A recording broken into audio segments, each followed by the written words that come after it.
It was supposed to be a fresh start. Officer Mark Jensen had seen enough darkness in his years on the force, so when he found a listing for an old mountain cabin selling for just $40, he thought it was fate that he imagined peace, quiet, and freedom from the city's chaos. But when he arrived, silence swallowed the forest. The cabin looked untouched for decades, until he saw it that a massive German shepherd stood on the porch, snarling at him, refusing to let him in. It was protecting something. "Easy, boy," Mark whispered, heart pounding, reaching out slowly. "What are you guarding?" But the dog didn't move.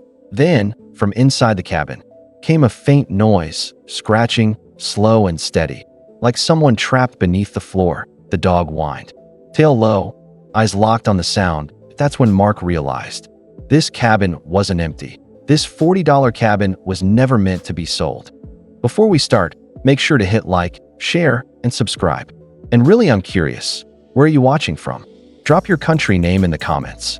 I love seeing how far our stories travel. Officer Mark Jensen never believed in luck, not after 15 years on the force. But when he stumbled across an online listing that read, "Old cabin, needs work, $40, something inside him whispered, "Buy it." He imagined a quiet escape from the chaos. No sirens, no reports, no flashing lights. Just peace. So he signed the papers the next morning and drove deep into the northern woods. The road ended miles before the map did. Trees swallowed the sky, and his tires crunched through frost as the old cabin came into view. Leaning, broken, and silent, the porch sagged under its own weight. The front door creaked open, though the wind was still. Mark stepped closer, but froze out. A German shepherd stood in the doorway, hackles raised, teeth bared. Its eyes locked onto his badge like it recognized him. "Hey, easy, boy," Mark murmured, hand hovering over his holster. The dog growled. Deep, warning, protective. That's when he noticed the strange detail. A "for sale, $40" sign still nailed to the porch post. Its paint fresh. Someone had put it there recently. And suddenly, that lucky deal didn't feel lucky anymore. Mark slowly backed away, his boots crunching on the frozen ground. The German shepherd didn't chase him. It just stood there, blocking the entrance like a silent guardian.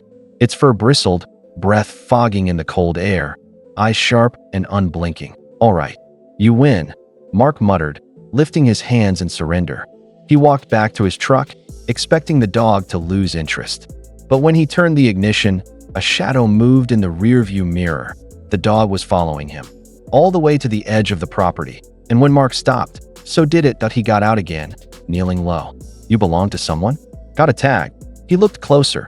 The collar was worn, cracked, and rusted. The tag had no name, just an engraved number. #0472. That night, Mark set up camp inside his truck, the cabin just a dark silhouette through the trees. Around midnight, a deep, mournful howl echoed through the forest. Then scratching, not outside, inside the cabin, the dog began barking furiously, pacing in circles, growling at the door. Mark's instincts kicked in. He grabbed his flashlight, stepped out, and whispered, "What are you trying to tell me, boy?" The dog stopped barking and looked straight at the cabin door. Something was waiting inside. Mark tightened his grip on the flashlight and slowly pushed the door open. The German shepherd followed, silent now, cautious but determined. The air inside the cabin was thick, unmoving, heavy with the scent of rot and dust. His boots creaked on warped floorboards as the beam of light swept across the room. Shattered furniture, old photographs, and glass bottles lined up neatly on a shelf like someone once cared. Then he noticed the marks, long scratches running down the wooden walls, deep and desperate, as if someone had tried to claw their way out. Who the hell lived here? He whispered that on a half-broken table lay scattered papers, police reports, faded and brittle. He picked one up, reading through the smudged ink. Missing officer and K9 unit. Case closed. His pulse quickened. The date, 15 years ago.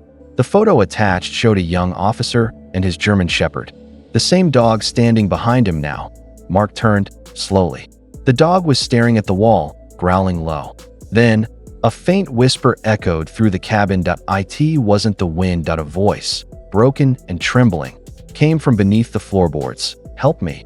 Find him." Mark's flashlight flickered, and the dog began barking wildly. The cabin was alive with secrets. Mark knelt, pressing his ear to the wooden planks. The voice was faint, pleading, broken, like it had traveled through time itself. The German Shepherd whined, scratching the same spot on the floor that Mark's pulse thundered. He grabbed a rusted crowbar from the fireplace and wedged it between the cracks. Each pull sent a sharp groan through the cabin, and a gust of cold air spilled upward, carrying the smell of damp earth. And something metallic, he pried open a loose board. Beneath it lay a small, hidden chamber, lined with dirt, cobwebs, and bones, human bones that Mark's breath caught. His flashlight trembled as he aimed it deeper. An old police badge, half buried in dust, glinted back at him. The name barely legible. Officer Daniel Reed, the dog whimpered, nudging the badge toward him. Reed, the officer from the missing person report. Mark stumbled back. You've been guarding him, haven't you? He whispered. The shepherd barked once, not out of fear, but as if confirming the truth. Just then, the radio on Mark's belt hissed to life, though he hadn't touched it. A distorted voice crackled through. He's still here, under the cabin. The signal died, and for the first time, Mark realized he wasn't alone down there. Mark's flashlight trembled as he stood over the open pit, the bones glinting beneath the dirt. The German Shepherd sat beside him, silent now, not afraid, not guarding, grieving. For the first time, Mark noticed the dog's eyes weren't wild. They were tired, old, filled with something deeper than fear. He looked at the badge again. Officer Daniel Reed. Mark remembered the case from his rookie years. A police officer and his K-9 partner who went missing during an undercover operation. Their bodies were never found. The department called it a tragedy. But standing here, Mark realized that wasn't the truth. He whispered, "You've been guarding him all this time, haven't you?" The shepherd let out a soft whine, then turned, pawing toward the fireplace again. Beneath it, another loose board. Mark pulled it free, a sealed envelope and a cassette labeled Play ME. When he pressed play, a broken voice filled the cabin. "If anyone finds this, they'll know the truth. The corruption didn't die with me. It lives in the badge." Mark froze. His breath caught. The radio on his belt came alive again, this time with a whisper that made his skin crawl. Help him finish what he started. Rex barked once, sharp and firm. The haunting wasn't for fear, it was for justice. The night bled into dawn, a faint orange glow seeping through the cracks of the old cabin. Mark sat on the porch steps, the German Shepherd resting beside him, its head heavy on his knee. The cassette still played softly inside, the last words of Officer Daniel Reed echoing through the empty cabin. "If I don't make it out, tell them the badge isn't broken. The men behind it are." Mark clenched his jaw. He knew what he had to do. Over the next week, he reopened Reed's forgotten case. The evidence he found in that box exposed everything. The corruption, the cover-up, the betrayal within his own department. Headlines exploded.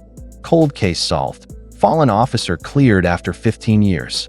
When Mark returned to the cabin, it felt different. The air lighter, the silence peaceful. The shepherd sat waiting on the porch, tail thumping softly against the wood. "You did it, boy," Mark whispered.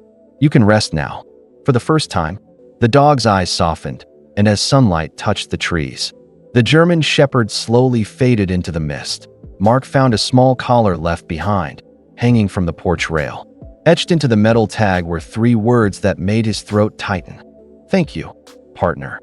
He looked out across the forest, tears in his eyes. The cabin wasn't haunted anymore. It was home.